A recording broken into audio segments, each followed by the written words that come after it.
बृहस्पतिवार व्रत कथा प्राचीन समय की बात है। एक बड़ा प्रतापी तथा दानी राजा था। वह प्रत्येक गुरुवार को व्रत रखता एवं पूजा करता था। यह उसकी रानी को अच्छा न लगता। न वह व्रत करती और न ही किसी को एक पैसा दान में देती। राजा को भी ऐसा करने से मना किया करती। एक समय की बात है कि राजा शिकार खेलने वन को चले गए। घर पर रानी और दासी थी। उस समय गुरु बृहस्पति साधु का रूप धारण कर राजा के दरवाजे पर भिक्षा मांगने आए।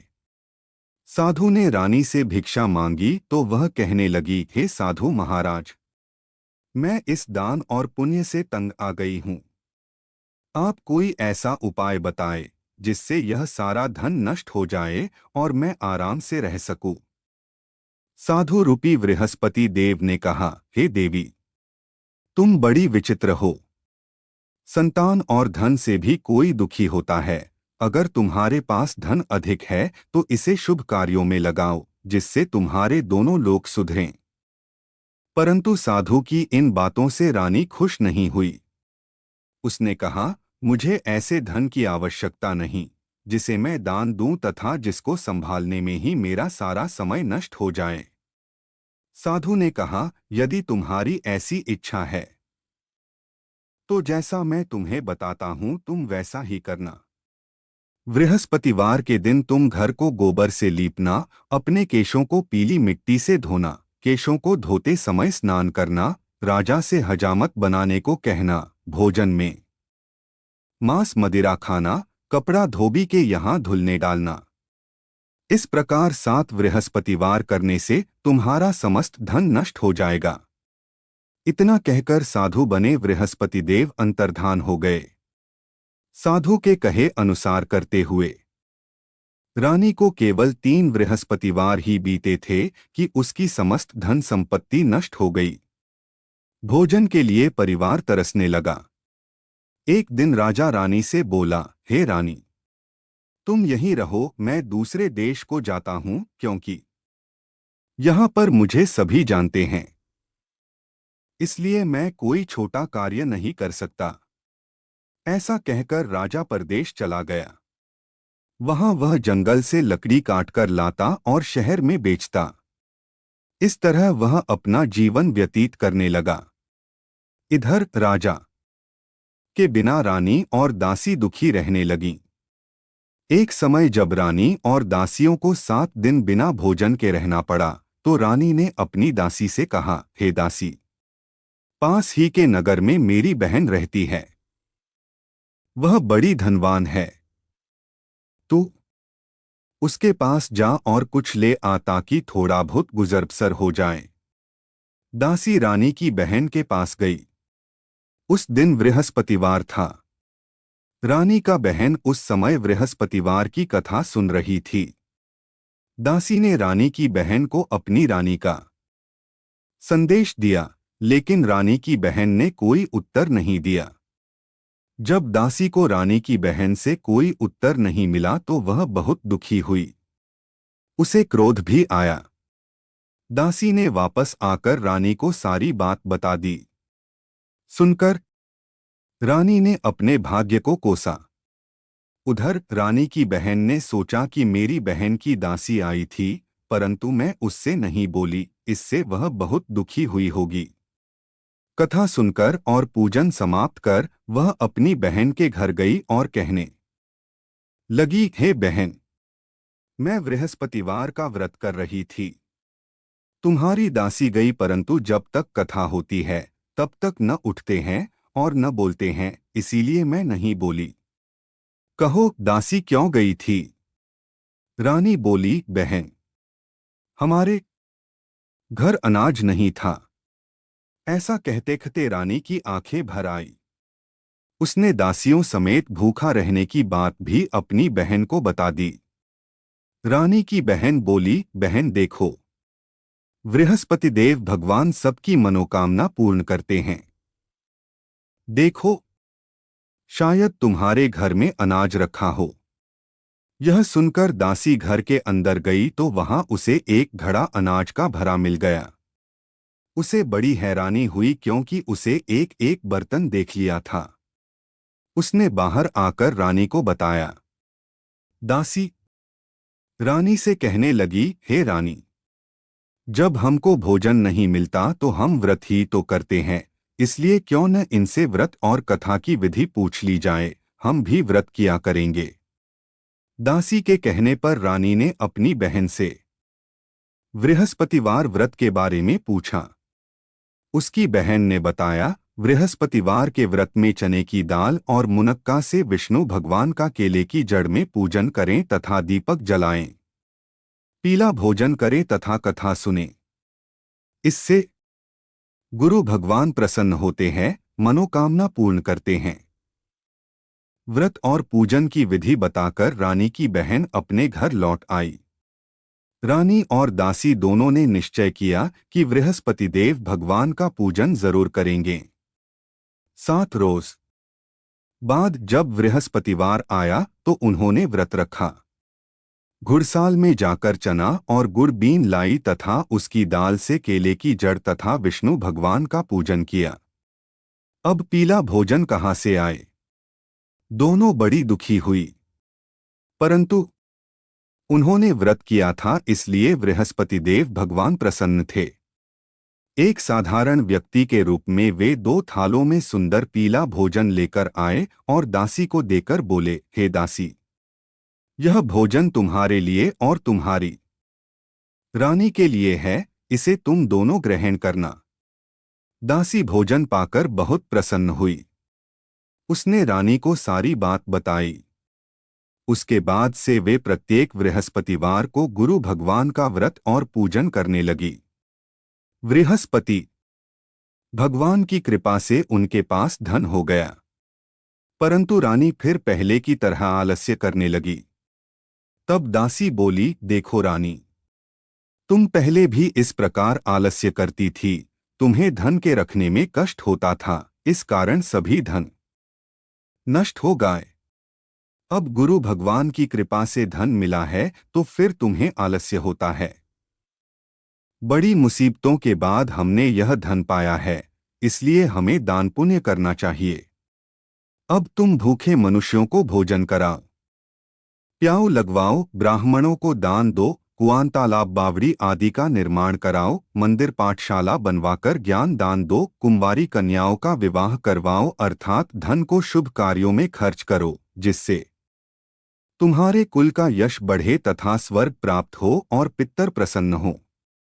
दासी की बात मानकर रानी शुभ कर्म करने लगी। उसका यश फैलने लगा। एक दिन रानी और दासी आपस में विचार करने लगीं कि न जाने राजा किस दशा में होंगे, उनकी कोई खोज खबर भी नहीं है। उन्होंने श्रद्धापूर्वक गुरु बृहस्पति भगवान से प्रार्थना की कि राजा जहां कहीं भी हो, शीघ्र वापस आ जाएं। उधर राजा परदेश में बहुत दुखी रहने लगा। वह प्रतिदिन जंगल से लकड़ी बीनकर लाता और उसे शहर में बेचकर अपने दुखी जीवन को बड़ी कठिनता से व्यतीत करता। एक दिन दुखी हो अपनी पुरानी बातों को याद करके वह रोने लगा और उदास हो गया। उसी समय राजा के पास बृहस्पति देव साधु के वेश में आकर बोले, हे लकड़हारे, तुम इस सुनसान जंगल में किस चिंता में बैठे हो, मुझे बतलाओ। यह सुन राजा के नेत्रों में जल भर आया। साधु की वंदना कर राजा ने अपनी संपूर्ण कहानी सुना दी। महात्मा दयालु होते हैं। वे राजा से बोले, हे राजा, तुम्हारी पत्नी ने बृहस्पति देव के प्रति अपराध किया था, जिसके कारण तुम्हारी यह दशा हुई। अब तुम चिंता मत करो, भगवान तुम्हें पहले से अधिक धन देंगे। देखो, तुम्हारी पत्नी ने बृहस्पतिवार का व्रत प्रारंभ कर दिया है। अब तुम भी बृहस्पतिवार का व्रत करके चने की दाल व गुड़ जल के लोटे में डालकर केले का पूजन करो। फिर कथा कहो या सुनो। भगवान तुम्हारी सब कामनाओं को पूर्ण करेंगे। साधु की बात सुनकर राजा बोला, हे प्रभु, लकड़ी बेचकर तो इतना पैसा भई नहीं बचता जिससे भोजन के उपरांत कुछ बचा सकूं। मैंने रात्रि में अपनी रानी को व्याकुल देखा है। मेरे पास कोई साधन नहीं जिससे उसका समाचार जान सकूं। फिर मैं कौन सी कहानी कहूं, यह भी मुझको मालूम नहीं है। साधु ने कहा, हे राजा, मन में बृहस्पति भगवान के पूजन व्रत का निश्चय करो। वे स्वयं तुम्हारे लिए कोई राह बना देंगे। बृहस्पतिवार के दिन तुम रोजाना की तरह लकड़ियां लेकर शहर में जाना। तुम्हें रोज से दुगुना धन मिलेगा, जिससे तुम भली भांति भोजन कर लोगे तथा बृहस्पति देव की पूजा का सामान भी आ जाएगा। जो तुमने बृहस्पतिवार की कहानी के बारे में पूछा है, वह इस प्रकार है। बृहस्पति देव की कहानी प्राचीन काल में एक बहुत ही निर्धन ब्राह्मण था। उसके कोई संतान न थी। वह नित्य पूजा पाठ करता। उसकी स्त्री न स्नान करती और न किसी देवता का पूजन करती। इस कारण ब्राह्मण देवता बहुत दुखी रहते थे। भगवान की कृपा से ब्राह्मण के यहाँ एक कन्या उत्पन्न हुई। कन्या बड़ी होने लगी। प्रातः स्नान करके वह भगवान विष्णु का जप करती। बृहस्पतिवार का व्रत भी करने लगी। पूजा पाठ समाप्त कर पाठशाला जाती तो अपनी मुट्ठी में जौ भर के ले जाती और पाठशाला के मार्ग में डालती जाती। लौटते समय वही जौ स्वर्ण के हो जाते तो उनको बीनकर घर ले आती। एक दिन वह बालिका सूप में उन सोने के जौ को फटककर साफ कर रही थी कि तभी उसकी माँ ने देख लिया और कहा कि हे बेटी, सोने के जौ को फटकने के लिए सोने का सूप भी तो होना चाहिए। दूसरे दिन गुरुवार था। कन्या ने व्रत रखा और बृहस्पति देव से सोने का सूप देने की प्रार्थना की। बृहस्पति देव ने उसकी प्रार्थना स्वीकार कर ली। रोजाना की तरह वह कन्या जौ फैलाती हुई पाठशाला चली गई। पाठशाला से लौटकर जब वह जौ बीन रही थी तो बृहस्पति देव की कृपा से उसे सोने का सूप मिला। उसे वह घर ले आई और उससे जौ साफ करने लगी, परंतु उसकी मां का वही ढंग रहा। एक दिन की बात है। कन्या सोने के सूप में जब जौ साफ कर रही थी, उस समय उस नगर का राजकुमार वहां से निकला। कन्या के रूप और कार्य को देखकर वह उस पर मोहित हो गया। राजमहल आकर वह भोजन तथा जल त्याग कर उदास होकर लेट गया। राजा को जब राजकुमार धारा अन्नजल त्यागने का समाचार ज्ञात हुआ तो अपने मंत्रियों के साथ वह अपने पुत्र के पास गया और कारण पूछा। राजकुमार ने राजा को उस लड़की के घर का पता भी बता दिया। मंत्री उस लड़की के घर गया। मंत्री ने ब्राह्मण के समक्ष राजा की ओर से निवेदन किया। कुछ ही दिन बाद ब्राह्मण की कन्या का विवाह राजकुमार के साथ संपन्न हो गया। कन्या के घर से जाते ही ब्राह्मण के घर में पहले की भांति गरीबी का निवास हो गया। एक दिन दुखी होकर ब्राह्मण अपनी पुत्री से मिलने गए। बेटी ने पिता की अवस्था को देखा और अपनी मां का हाल पूछा। ब्राह्मण ने सभी हाल कह सुनाया। कन्या ने बहुत सा धन देकर अपने पिता को विदा कर दिया। लेकिन कुछ दिन बाद फिर वही हाल हो गया। ब्राह्मण फिर अपनी कन्या के यहाँ गया और सभी हाल कहा तो पुत्री बोली, हे पिताजी, आप माताजी को यहाँ लिवा लाओ। मैं उन्हें वह विधि बता दूंगी जिससे गरीबी दूर हो जाए। ब्राह्मण देवता अपनी स्त्री को साथ लेकर अपनी पुत्री के पास राजमहल पहुंचे तो पुत्री अपनी मां को समझाने लगी, हे मां, तुम प्रातःकाल स्नानादि करके विष्णु भगवान का पूजन करो तो सब दरिद्रता दूर हो जाएगी। परंतु उसकी मां ने उसकी एक भी बात नहीं मानी। वह प्रातःकाल उठकर अपनी पुत्री की बची जूठन को खा लेती थी।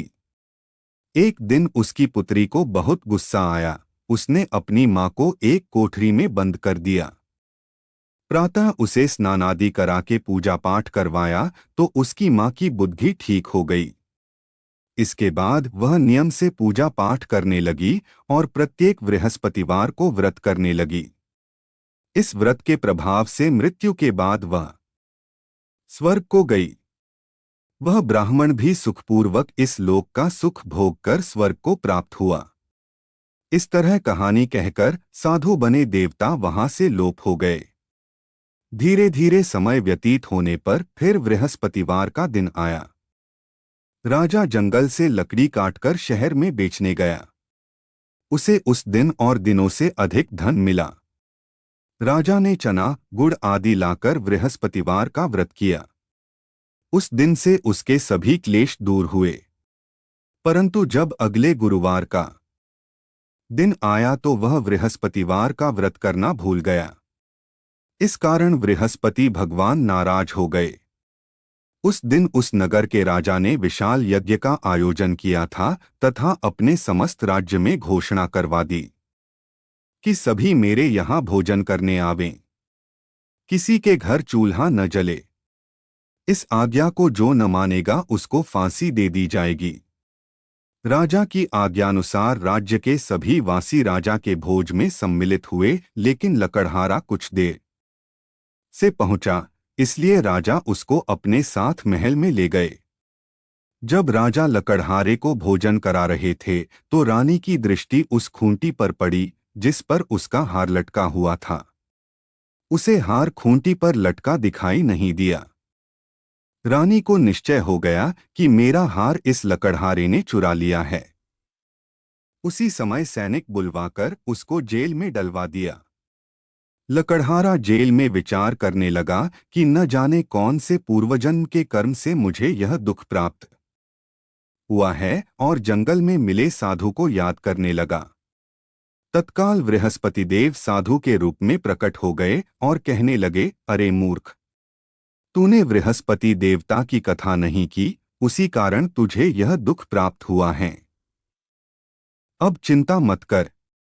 बृहस्पतिवार के दिन जेलखाने के दरवाजे पर तुझे 4 पैसे पड़े मिलेंगे, उनसे तू बृहस्पतिवार की पूजा करना तो तेरे सभी कष्ट दूर हो जाएंगे। अगले बृहस्पतिवार उसे जेल के द्वार पर 4 पैसे मिले। राजा ने पूजा का सामान मंगवाकर कथा कही और प्रसाद बांटा। उसी रात्रि में बृहस्पति देव ने उस नगर के राजा को स्वप्न में कहा, हे राजा, तूने जिसे जेल में बंद किया है उसे कल छोड़ देना, वह निर्दोष है। राजा प्रातःकाल उठा और खूंटी पर हार टंगा देखकर लकड़हारे को बुलाकर क्षमा मांगी तथा राजा के योग्य सुंदर वस्त्र आभूषण भेंट कर उसे विदा किया। गुरुदेव की आज्ञानुसार राजा अपने नगर को चल दिया।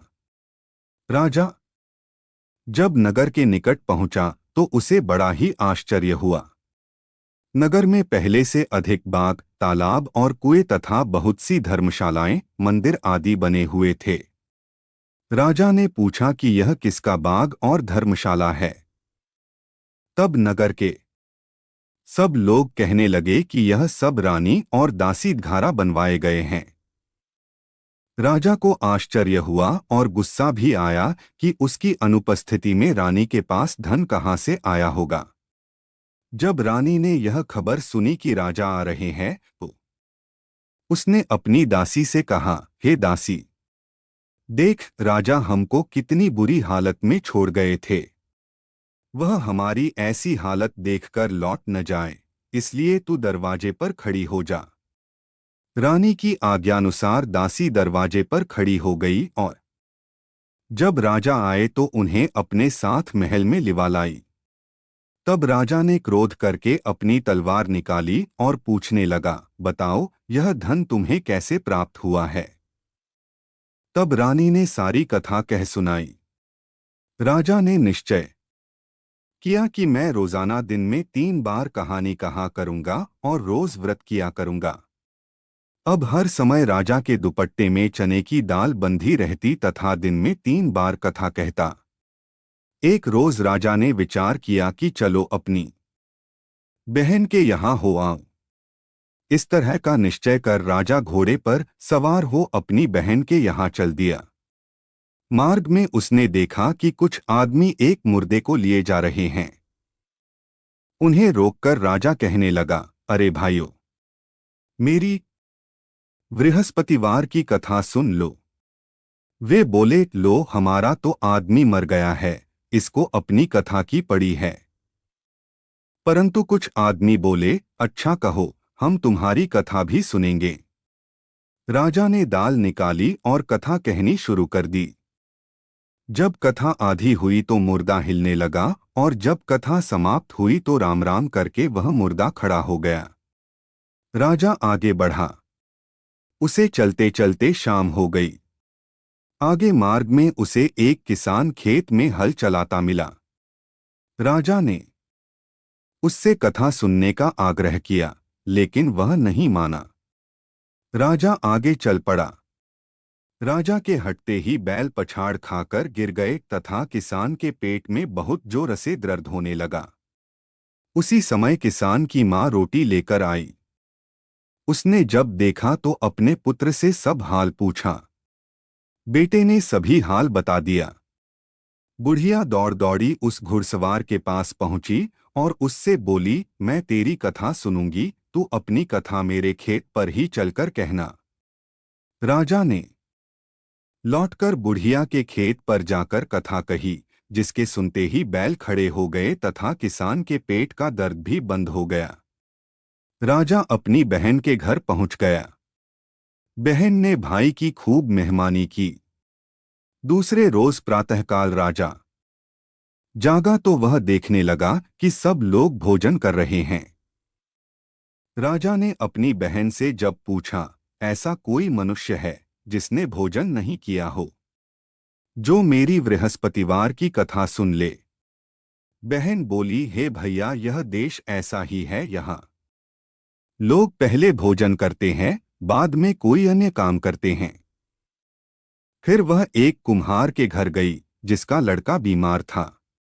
उसे मालूम हुआ कि उसके यहाँ 3 दिन से किसी ने भोजन नहीं किया है। रानी ने अपने भाई की कथा सुनने के लिए कुम्हार से कहा। वह तैयार हो गया। राजा ने जाकर बृहस्पतिवार की कथा कही, जिसको सुनकर उसका लड़का ठीक हो गया। अब तो राजा को प्रशंसा होने लगी।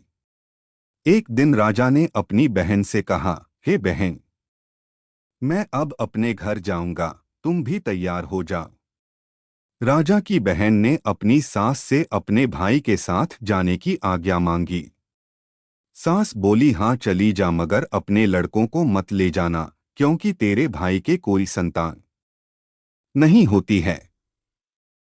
बहन ने अपने भाई से कहा, हे भैया, मैं तो चलूंगी मगर कोई बालक नहीं जाएगा। अपनी बहन को भी छोड़कर दुखी मन से राजा अपने नगर को लौट आया। राजा ने अपनी रानी से सारी कथा बताई और बिना भोजन किए वह शैया पर लेट गया। रानी बोली, हे प्रभु, बृहस्पति देव ने हमें सब कुछ दिया है, वे हमें संतान अवश्य देंगे। उसी रात बृहस्पति देव ने राजा को स्वप्न में कहा, हे राजा, उठ, सभी सोच त्याग दे, तेरी रानी गर्भवती है। राजा को यह जानकर बड़ी खुशी हुई। 9वें महीने रानी के गर्भ से एक सुंदर पुत्र पैदा हुआ। तब राजा बोला, हे रानी, स्त्री बिना भोजन के रह सकती है, परंतु बिना कहे नहीं रह सकती। जब मेरी बहन आए तो तुम उससे कुछ मत कहना। रानी ने हाँ कर दी। जब राजा की बहन ने यह शुभ समाचार सुना तो वह बहुत खुश हुई तथा बधाई लेकर अपने भाई के यहाँ आई। रानी ने तब उसे आने का उलाहना दिया। जब भाई अपने साथ ला रहे थे तब टाल गई, उनके साथ न आई और आज अपने आप ही भागी भागी बिना बुलाए आ गई। तो राजा की बहन बोली, भाई, मैं इस प्रकार न कहती तो तुम्हारे घर औलाद कैसे होती। बृहस्पति देव सभी कामनाएं पूर्ण करते हैं। जो सद्भावना पूर्वक बृहस्पतिवार का व्रत करता है एवं कथा पढ़ता है अथवा सुनता है और दूसरों को सुनाता है, बृहस्पति देव उसकी सभी मनोकामनाएं पूर्ण करते हैं, उनकी सदैव रक्षा करते हैं। जो संसार में सद्भावना से गुरुदेव का पूजन एवं व्रत सच्चे हृदय से करते हैं, उनकी सभी मनोकामनाएं वैसे ही पूर्ण होती है जैसी सच्ची भावना से रानी और राजा ने बृहस्पति देव की कथा का गुणगान किया तो उनकी सभी इच्छाएं बृहस्पति देव जी ने पूर्ण की। अनजाने में भी बृहस्पति देव की उपेक्षा न करें। ऐसा करने से सुख शांति नष्ट हो जाती है। इसलिए सबको कथा सुनने के बाद प्रसाद लेकर जाना चाहिए। हृदय से उनका मनन करते हुए जयकारा बोलना चाहिए। बोलिए प्रेम से बृहस्पति भगवान की जय, विष्णु भगवान की जय, आरती बृहस्पति देवता की जय, बृहस्पति देवा उजय, बृहस्पति देवा।